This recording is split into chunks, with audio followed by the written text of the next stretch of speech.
Bonsoir à tous et bienvenue dans la bande. Ce soir, votre émission donne la parole à Bianca Henin du Front National, candidate aux législatives dans la deuxième circonscription.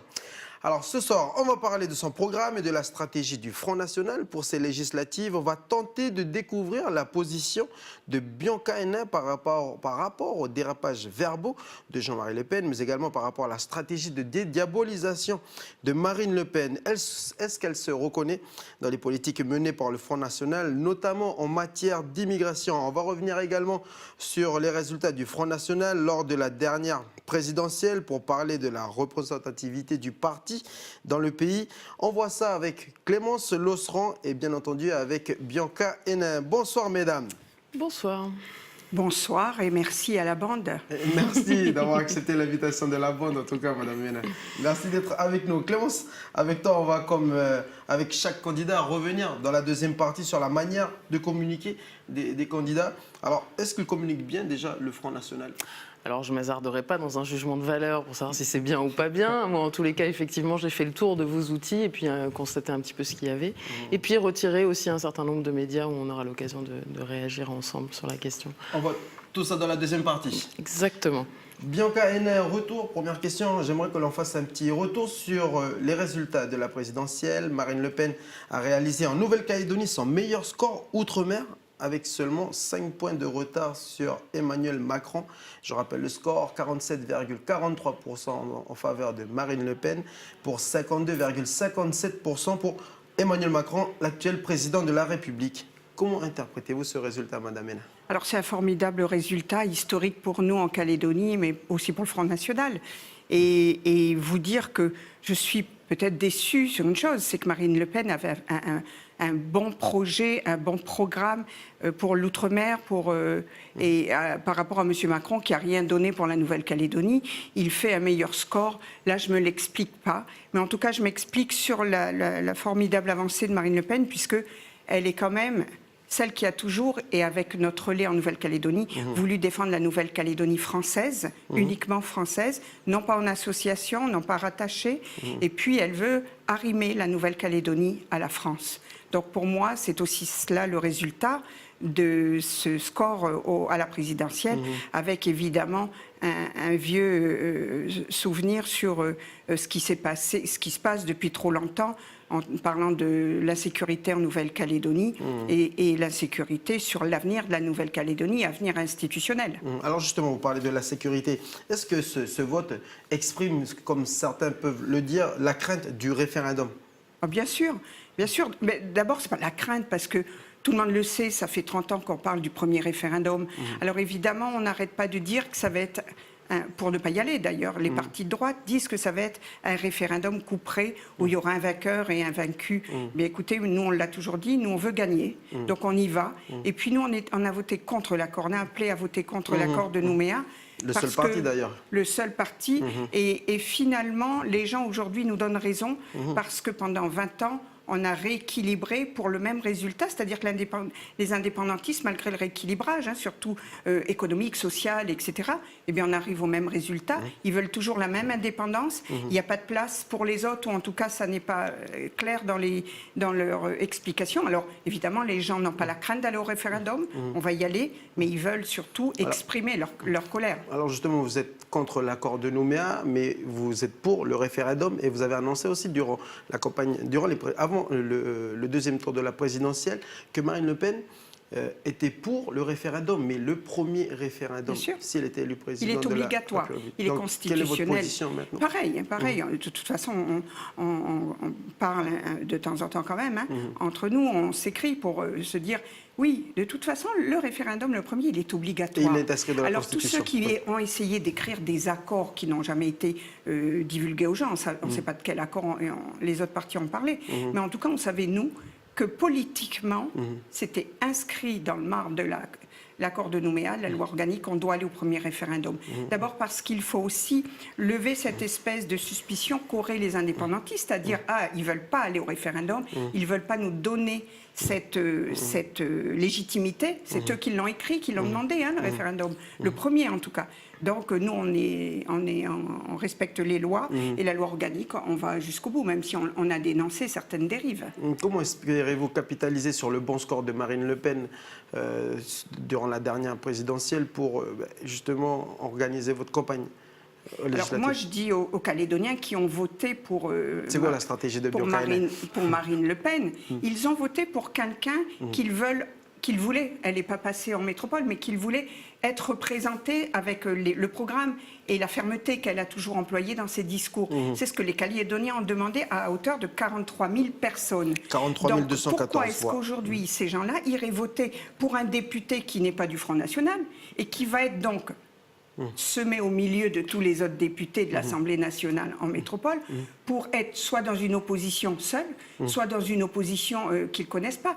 Ces gens qui ont voté pour le Front National, moi je leur dis de bien réfléchir à cela. Alors, parce qu'il y a des personnes qui étaient républicains, qui sont plus républicains mais attachés à l'UDI et qui votent Macron, comme M. Gomez. Alors j'aimerais que l'on revienne justement sur ces personnes qui ont voté, sur la représentativité du parti ici en Nouvelle-Calédonie, en réexaminant les chiffres des derniers votes, du dernier vote de la présidentielle. Alors sur 188 804 inscrits, Marine Le Pen a obtenu 43 214 voix. Voilà, sur les 91 103 bulletins exprimés.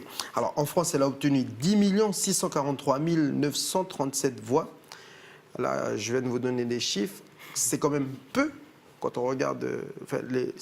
C'est beaucoup en termes de pourcentage, mais en termes de voix, c'est pas beaucoup sur le nombre de personnes qui ont voté. Alors, si vous rajoutez la métropole, je vais vous dire que les Républicains disparaissent. Parce que Marine Le Pen, elle est arrivée deuxième quand même. Mais ici en Nouvelle-Calédonie, comment expliquer ce décalage entre la représentativité du parti au pays et la représentativité en France? Mais parce que les Calédoniens sont moi j'ai envie de vous dire, endoctrinés par l'accord de Nouméa. C'était l'accord de paix. C'est-à-dire endoctrinés, on aimerait savoir. Parce que comme ça, les gens se disent, on a la paix, on peut aller au travail, tout va bien. Mais c'est le cas depuis 25 ans. Oui, sauf que financièrement, ça ne va pas si bien et ça va de pire en pire. Financièrement, il y aura un autre volet à l'accord de Nouméa, il sera financier. Donc là, les difficultés commencent et ça va aller de pire en pire. Et c'est pour ça que l'accord de Nouméa, dans sa grande largesse de sécurité, aujourd'hui, les gens se disent on n'a aucune visibilité, notamment dans le secteur économique. Les gens vous le disent. Moi, c'est la première fois que je vois, excusez-moi, mais des gens qui ont depuis des années été au centre-ville, des magasins chinois qui vendent, qui ferment. Ça, faut le faire. Sur la planète, c'est quand même les meilleurs commerciaux. On va revenir sur le programme. Ces gens-là, aujourd'hui, ils vendent. Il y a deux boutiques qui m'ont dit non, on s'en va. On va parler maintenant de votre représentativité. Voilà. Effectivement, on a donc regardé un petit peu le résultat des Fronts nationaux au fur et à mesure des élections. Alors, on n'a évidemment pas choisi tous les résultats, mais on a pris comme point de départ en 1989 un score au provincial donc, qui représente alors 6,73% des suffrages exprimés et donc 4200 voix qui se poursuit donc quand vous rentrez vous-même en politique pour les provinciales en 1995 où donc là on obtient effectivement 5374 voix. On continue un petit peu cette lancée finalement en 2002 avec les législatives qui totalisent 5683 voix et dans la deuxième circonscription dans laquelle vous vous présentez, nous sommes à 2930. Par contre, effectivement, arrivé au provincial de 2009, on a quand même un recul. Finalement, 2591 personnes vous donnent donc leur suffrage en province sud. Vous n'êtes à partir de ce moment-là plus représenté dans le cadre de l'institution. Je lisais par ailleurs voilà, cette expression de passage un petit peu à vide. Là, aujourd'hui, ces résultats de la présidentielle vous redonnent, j'imagine, l'espoir que ça puisse se traduire localement. Bien sûr, mais Mais enfin, il faut faire quand même une différence entre la personnalité de Marine Le Pen et de Madame Hénin, quand même. Oui. Vous l'avez tous fait, oui. Mais on va faire Donc, aussi la différence c'est juste ça, après. c'est de ça. On arrive, vous avez un petit chapitre. C'est un petit peu ça, quand même. Les Sur gens la ont voté pour... personnalité, faire la différence entre la Ben oui, personnalité mais ou la notoriété? Non, la personnalité, moi je pense aussi de Marine Le Pen. Donc, C'est-à-dire mais le Front National, pour revenir à nos chiffres, à nous, on a aussi bénéficié de 2 à 3 500 voix au moment où Jacques Lafleur a été lynché par les siens. Vous vous rappelez, c'était la guerre des clans. Ils se sont recréés l'Avenir ensemble, puis ils se sont divisés en Calédonie ensemble. Ces voix-là, c'est des voix de droite, c'était des voix qui se sont éparpillées. Et en 99, lorsque nous avons été élus avec justement 5000 voix, c'était parce que tout le monde avait le droit de vote. Or, vous comprenez bien qu'avec des milliers de gens qui viennent de perdre le droit de vote, là-dedans, il y a des vrais Français. Voilà. Donc, plus vous les supprimez, plus vous aurez après que peut-être les natifs. Et là, l'indépendance sera peut-être plus facile à avoir. Si vous supprimez des gens, voilà. Donc, alors, le premier parti qui en a souffert, c'est peut-être le Front National, bien sûr. Mais je crois qu'il faut regarder les autres partis aussi. Et il y a eu une perte de voix énorme aussi dans le parti qui était le plus fort, c'était le parti du RPCR, qui était, à l'époque de Jacques Lafleur. le républicain. Voilà. Aujourd'hui, ils sont encore plus divisés, puisqu'entre eux, ils se sont encore divisés. J'aimerais encore réitérer ma question. C'est quoi la différence entre Marine Le Pen et Bianca Hénin? Oh, c'est quelqu'un de formidable, elle, je suppose, mais toutes les deux très tenaces sur nos convictions, nos idées. Voilà. Vous êtes d'accord à 100% avec elle sur ces idées, sachant que le contexte n'est pas le même? Oh, c'est pas le même, mais je veux dire que quand elle parle, par exemple, de l'immigration en métropole, qui est son sujet phare, de toute façon, parce que...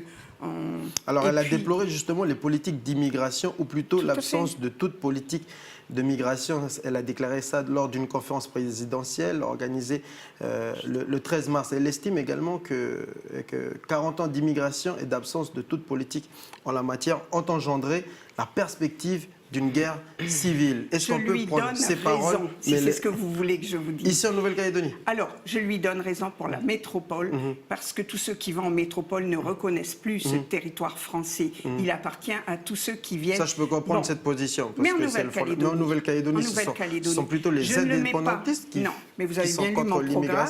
Il faudra le lire très sérieusement. Je vais le relire, je l'ai là. Je ne parle pas des migrants, puisque ici, ça ne nous touche pas. Ceci étant dit, si demain, ce territoire français devenait indépendant, les migrants arriveraient de la Chine par bateau, et c'est pas l'armée ni les forces de l'ordre que vont mettre en place le pays indépendant. La Kanaki ne pourra jamais repousser les bateaux bleus déjà avec les histoires de biches de mer. Ils ne vont pas repousser non plus l'invasion parce que la Calédonie est riche et elle peut être à tout moment piratée par tout le monde autour. C'est marrant parce qu'on le voit encore sur ce plateau, mais beaucoup de gens en parlent, beaucoup de gens se posent la question et sans que les gens soient conscients de cette différence entre le combat mené par le Front National en France et le combat du Front National ici. On s'aperçoit, et là vous venez de le dire à l'instant, qu'il y a quand même un décalage entre... Oui. On ne peut pas avoir le même discours, attendez, sur un territoire comme la France et la Nouvelle-Calédonie. Mais pourquoi alors garder l'étiquette Front National? Ah, parce que je l'adore. Ah oui, c'est pour ça. Je l'ai toujours dit, moi je resterai au Front National. Si ça doit changer, ça changera avec Marine Le Pen. Et à ce moment-là, on changera. Mais je crois que le discours politique du Front National en Calédonie, si je change l'étiquette et que je m'appelle quelque chose ensemble, comme tout ce qui s'est fait jusque-là, qui va suivre Madame Hénin qui s'appellera. Les gens suivent les idées du Front National. On a 3000, 3500 personnes. Ce sont des vrais... Et c'est des gens qui ont l'esprit, les valeurs que représente le Front National en tant que parti politique. Après, on peut être avec M. Macron et avoir 4 étiquettes. C'est faisable aussi. On fait un petit retour historique sur l'histoire du parti ici en Nouvelle-Calédonie. Oui, donc c'est effectivement ce que j'ai fait un petit peu tout à l'heure, mais donc il est créé en 1984.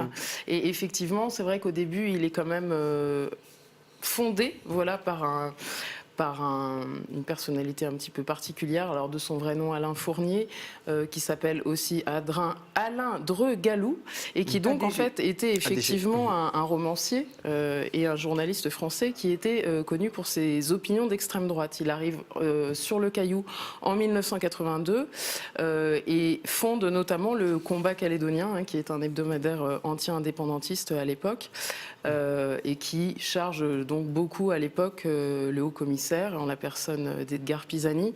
Il repartira en 1991. Et c'est vrai que pendant les événements, le Front National est globalement très partisan de la lutte armée, un petit peu pour résister, et notamment à Thio, où il est très présent. Par contre, c'est vrai qu'ensuite, on voit dans l'histoire du parti, au fur et à mesure, et ça se renforce encore plus, je crois, quand vous arrivez, une partie du Front National qui se détache un petit peu de cet ancien héritage et des idées assez radicales de Alain Fournier, pour en venir effectivement à quelque chose de plus local, localisé, qui ne suit plus forcément les déclarations aussi chocs de Jean-Marie Le Pen. Que l'on va voir aussi. On a d'ailleurs, on en a choisi une. Donc ce glissement s'opère un petit peu. Alors est-ce qu'on peut dire, toute proportion gardée, qu'à votre échelle, finalement, vous faites un petit peu ce que Marine Le Pen fait aujourd'hui, c'est-à-dire essayer de redonner une autre image du Front National qui partait quand même de discours très, très extrémistes, et notamment, là on va le voir avec Jean-Marie Le Pen, mais des discours qui allaient jusqu'à nier effectivement l'Holocauste et un certain nombre d'événements historiques qui a priori ne font plus doute pour grand monde, hormis lui en l'occurrence. Alors 1984, c'est quand même la période très troublée des événements quand même. Moi j'y étais. Et ADG, pour parler de lui, c'était quelqu'un de formidable. Il avait le verbe un petit peu dans le style peut-être de Jean-Marie. Mais croyez-vous que pendant des événements comme on a vécu, les gens ne se radicalisent pas de tous les côtés? Parce que la réponse armée, je ne vois pas en quoi le Front National... à l'époque, il y avait déjà Guy Georges qui était avec eux. On avait un discours plutôt sévère, mais je crois qu'on peut le reprendre du jour au lendemain s'il faut. Il suffit seulement de ne pas accepter de tout subir.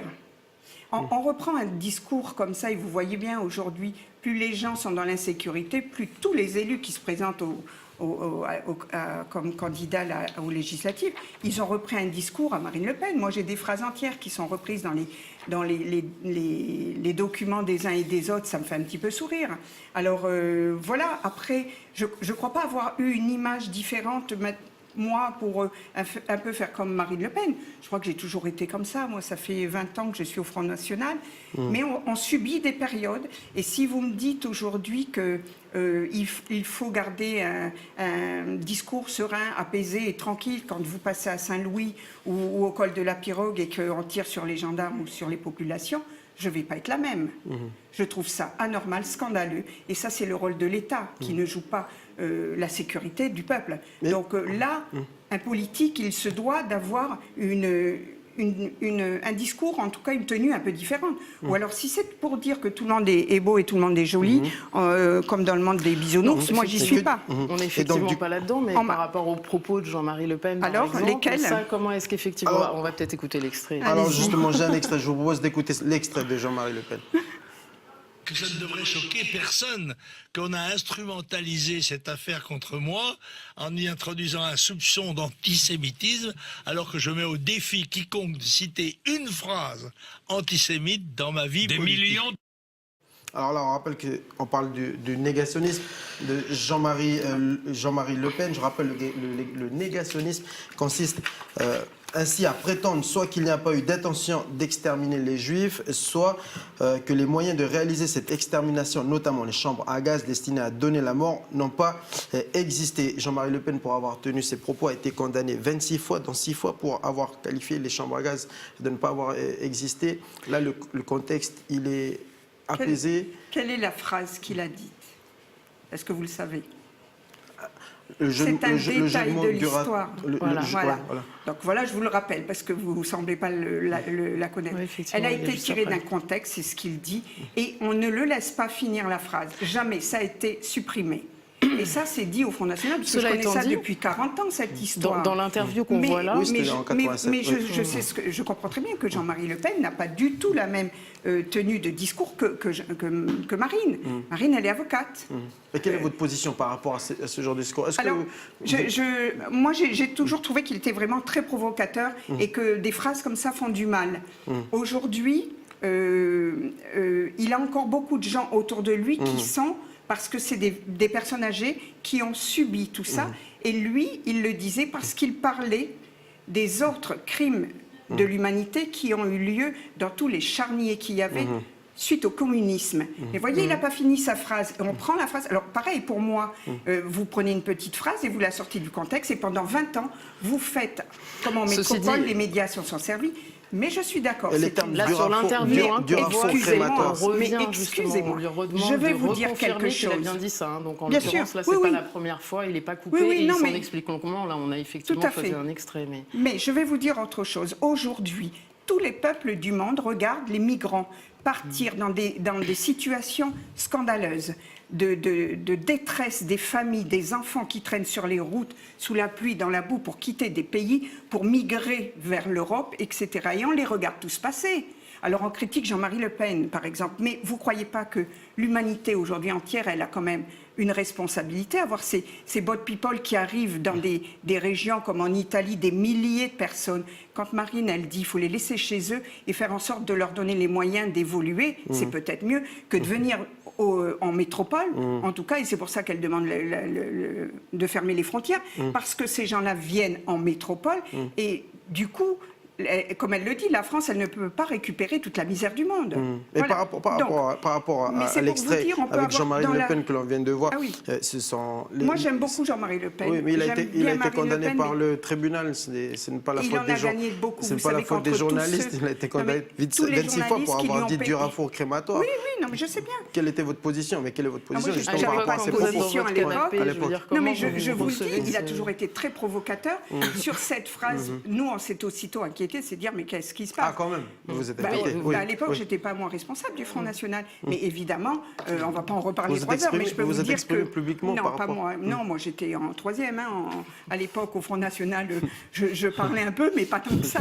Mais le responsable à l'époque, on a bien su par la métropole qui nous a dit, mais enfin, ça a été sorti d'un texte, et puis bah, ils en ont fait ce que peuvent faire les journalistes comme mal, quelquefois, rien qu'avec les médias.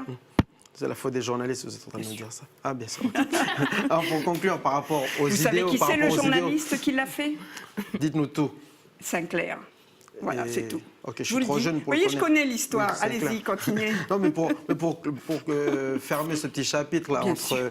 le Front National en France et le Front National ici, on a compris que vous aimez bien, vous adorez Jean-Marie Le Pen. mais J'adore les valeurs de la France, vous de adorez- la voilà, République. mais par rapport à la personnalité de Jean-Marie Le Pen et de Marine Le Pen, on a bien compris que vous êtes plus proche de Marine Le Pen. Ah ben, c'est une femme, déjà. Oh, allez. Oui. Et Marine Maréchal Le Pen. Marion Maréchal. Marion Maréchal Le Pen. Marion, c'est une jeune politique qui a un avenir brillant et je lui souhaite Pourquoi de elle a revenir. démissionné? Elle a un enfant et je crois qu'elle a eu raison. Voilà, encore, vous me posez une question. Vous voyez, moi, je trouve qu'elle a raison. Un enfant, il a les 4-5 premières années de sa vie où il a besoin de sa mère et de son père. Après, chacun fait le choix de vie qu'il veut, mais pour elle, ça risque d'être difficile peut-être après de revenir en politique, mais elle était à un niveau et je crois que c'est une grosse C'est quand même perte. une sacrée perte. C'est une perte pour la région qu'elle défendait et voilà, c'est quelqu'un que l'on perd au Front National. Pas trop longtemps, j'espère, parce qu'elle Comment aura... vous percevez un petit peu là tous les questions qui se posent aujourd'hui au niveau du Front National? On parle même de l'éventualité que le nom soit changé. On entend énormément de rumeurs, c'est difficile de savoir ce qui... Je ne me pose pas trop ces questions-là. La métropole, ils sont assez nombreux pour défendre au Front National leurs idées, leurs valeurs.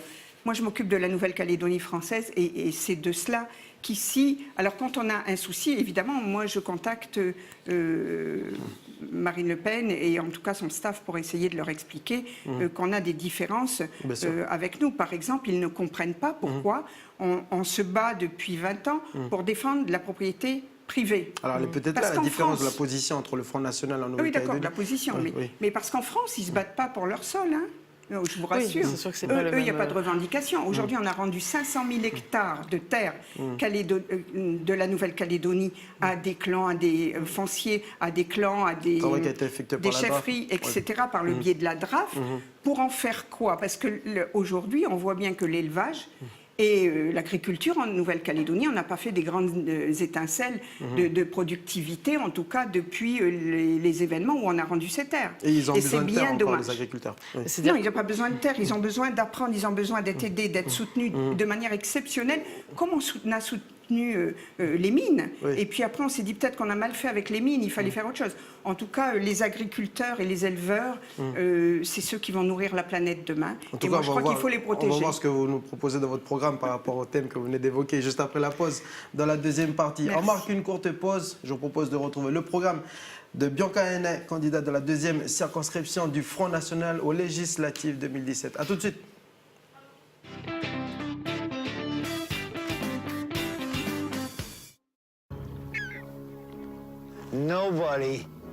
Nobody comes through here. Gotten used to it. Where are you located? I will never personally get to Mars, but I'm here to help maybe fulfill someone else's dream.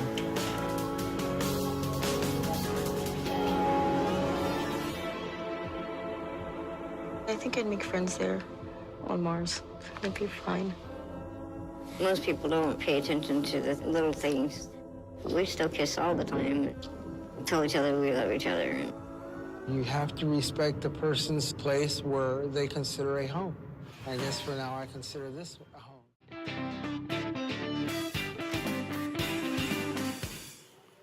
Voilà, découvrez ce soir, comme vous venez de le voir sur cette bande-annonce, le Grand Prix, le documentaire qui a été primé, Grand Prix 2015 au festival Anoro Amboro de Poindimi. C'est ce soir à 21h. Nous sommes de retour dans la deuxième partie de Bienvenue dans la bande avec Clémence Losran, mais surtout avec Bianca Henin, candidate de la deuxième circonscription aux législatives 2017. Madame Henin, première question par rapport à votre programme. Si demain vous êtes élu député de la deuxième circonscription, quelle sera la première loi que vous allez soumettre au Parlement Bourbon, qui est le Parlement français national? La première loi, je ne crois pas qu'on soit, nous, habilités à arriver des dom-toms et dire, voilà, j'ai une loi pour vous. Ah, mais vous pouvez faire quand même une proposition. Je ferai une proposition, en tout cas. Régalienne. Oui, en tout cas, de toute façon, oui. Mais la proposition, la grande proposition phare de notre campagne, en tout cas, c'est de dire aux Calédoniens qu'après l'accord de Nouméa, puisque personne n'a pensé à rien depuis 20 ans, malgré tous les voyages et les visites des comités des signataires, pour parler peut-être d'autres sujets plus importants, certes, mais en tout cas, on n'a pas réglé le corps électoral, et surtout, on n'a pas réglé l'après-accord de Nouméa. Vous sentez lésé le fait d'avoir été exclu un peu des discussions de ce pays? Non, c'est pas ça. C'est qu'en fait, mais Monsieur Gomez le dit, il dit le Front National, il s'exclut tout seul parce qu'il n'a pas voté pour l'accord de Nouméa. Ça veut dire qu'il y a 43 000 personnes donc aujourd'hui qui n'ont même pas besoin d'intervenir sur l'avenir institutionnel.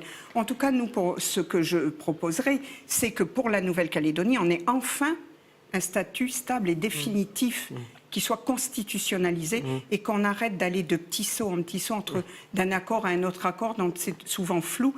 Et l'accord de Nouméa, même s'il a ramené un semblant de paix en Nouvelle-Calédonie, les institutions ont changé, les provinces se sont installées. Vous dites un semblant de paix, vous? Oui, non, parce qu'on ne vit pas bien. Excusez-moi, mais je crois que là, pour le coup, ça ne me fait pas très rire parce que j'en parle souvent avec les gens, un semblant de paix, parce que les Calédoniens ne sortent pas plus. le sentiment que j'ai. Mais parce que vous êtes en province nord et il n'y a personne autour de vous. Allez vivre à Nouméa et vous verrez que les gens aujourd'hui, quand ils rentrent chez eux, ils cadenassent tout et ils ne ressortent plus. Les gens ne sortent pas. Sauf quand il y a des grandes attractions, alors là, les gens sortent. Mais les gens ne veulent plus. Moi, j'habite Païta. Quand je dis aux gens, vous venez manger à la maison le soir, ah non, c'est trop loin. Il y a des dangers parce qu'on ne sait pas si on va arriver sain et sauf. Voyez, ceux qui habitent le Mont-d'Or, le soir, ils n'ont qu'une hâte, c'est de rentrer, s'enfermer chez eux. Alors, Eh bien, ça, en Nouvelle-Calédonie, c'est un scandale. Parce qu'on n'a pas à vivre ça, on ne devrait pas vivre ça. Voilà. Parce qu'il faut... alors, ça ne sera pas dans une des lois que je proposerai, mais parce que c'est quand même du ressort de l'État, c'est de son rôle. Et l'État, il faut continuellement, mais je crois que d'autres députés l'ont fait avant, il faut tout le temps être derrière et leur dire en Nouvelle-Calédonie ça se passe pas bien et ça va être jusqu'au premier référendum, je pense, parce qu'il faut évidemment toujours vous parler d'extrémistes et moi je voudrais qu'on inverse un peu les rôles. Les extrémistes, c'est pas les gens du Front National, c'est ceux qui croient encore que l'indépendance va se faire avec un fusil après 2014. Après, 2018. Donc c'est là où il faut rétablir un petit peu les choses. Nous allons demander un statut stable, d'abord parce qu'il faut que les investisseurs puissent avoir confiance à leur programme en Nouvelle-Calédonie. Si vous n'avez pas d'investisseurs ici, il n'y aura pas d'emploi et il n'y aura donc pas de salaire versé. L'économie d'un territoire, c'est ça, hein, d'abord. Ensuite, le statut définitif, stable, eh bien là, il faut quand même voir avec les indépendantistes de quelle Nouvelle-Calédonie ils veulent, avec peut-être 60, 50 ou 30%. Vous avez entrepris des démarches de dialogue avec les indépendantistes là, par rapport à ce que vous Non, venez de dire? j'ai Qu'est-ce été qu'ils élue veulent? 10 ans au Congrès et j'ai toujours très bien, on a toujours une bonne coopération avec les indépendantistes. On est même allés hors territoire ensemble. Donc on voit bien que les Calédoniens sont liés aux Kanaks de ce pays. Avant, on était tous frères, on l'est un petit peu moins maintenant parce qu'on se méfie les uns des autres. Pourquoi? Parce que politiquement, on nous a dit que dans 20 ans, on aurait l'indépendance et aux autres, on a dit, vous n'aurez pas l'indépendance. D'où le flou de l'accord de Nouméa. Et c'est pour ça que les gens ne savent pas où ils C'est vont. le discours politique, du coup, qu'il faut changer. Quel Euh, est le message, du coup, que vous pourrez faire passer? J'ai envie de vous dire, parce il faut qu'on changer dit de pour les politique autres, c'est et voter pour l'indépendance, et l'autre, Bianca non, l'indépendance. Non, mais il faut changer de politique, carrément, de personnalité. Il faut voter pour Bianca Ena, parce que Tout à qu'est-ce qu'elle fait. va proposer, Bianca Ena? Oui, mais de toute façon, les indépendantistes le savent. Ils ne peuvent pas se défaire des Calédoniens, de ces enfants, ces fils de pionniers. Ils ont fait la Calédonie ensemble. Ils la feront encore longtemps. On a des petites vidéos à vous proposer Oui, par je me rapport à votre demandais, communication. juste pour rester Non, toujours c'est des vidéos gentilles. sur le programme, quand vous demandez un audit de l'accord, en quoi est-ce que ça peut bien consister? Quel est le but visé par cette Nous l'avons demande? demandé. En fait, depuis des années, tous les ans, le comité des signataires discute. C'est des discussions fermées, ce qu'on peut comprendre, c'est des discussions politiques. Or, vous voyez bien que 20 ans après, on n'a pas réglé le gel du corps électoral, le corps électoral encore. C'est quand même pas normal.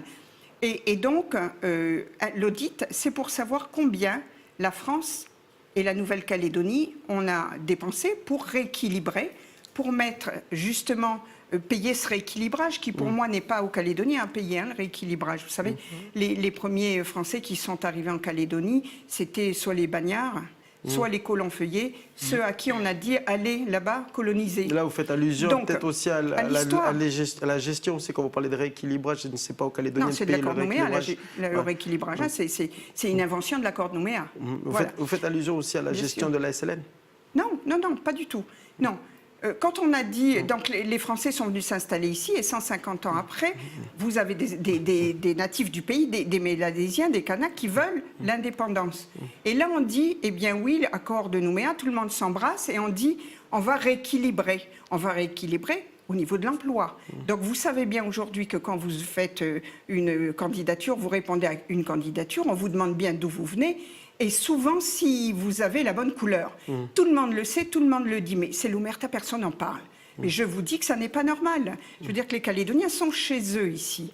Donc le rééquilibrage, ensuite financier, bien sûr, et le fait de ne pas avoir d'emploi, le fait de toujours laisser au titre du rééquilibrage les 400 cadres, etc., ça a donné un retrait pour la communauté, pour les Calédoniens.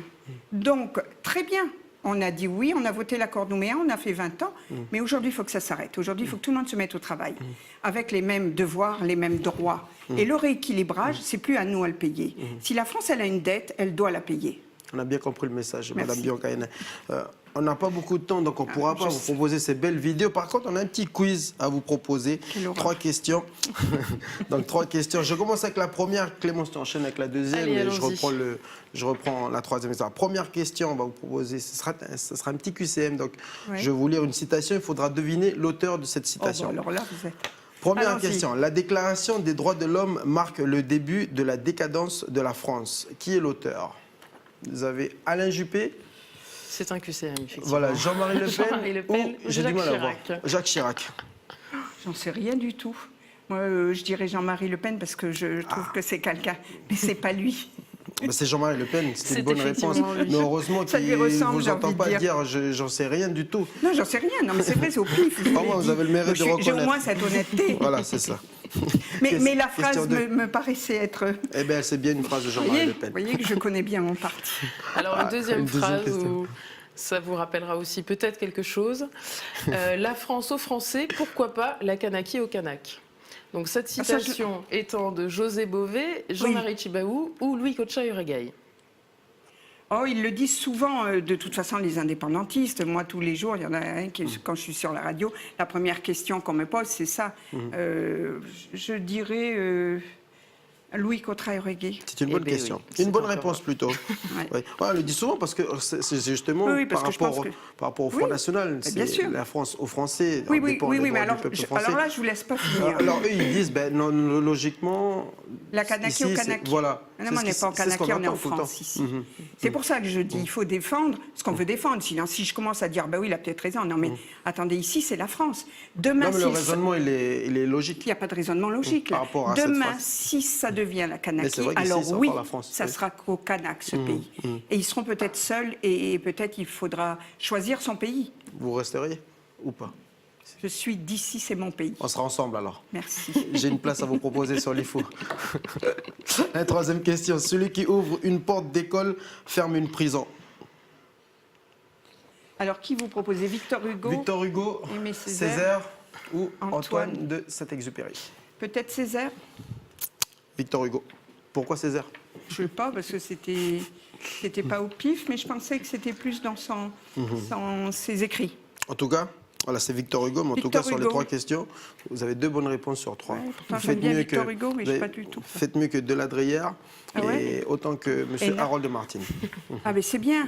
C'est bien, parce que oui, ben voilà, mais moi je dis que des fois, les grands diplômes, ça fait pas des. M. des personnes. Bernard Deladrière, il a juste trouvé une seule bonne réponse sur les 3 questions.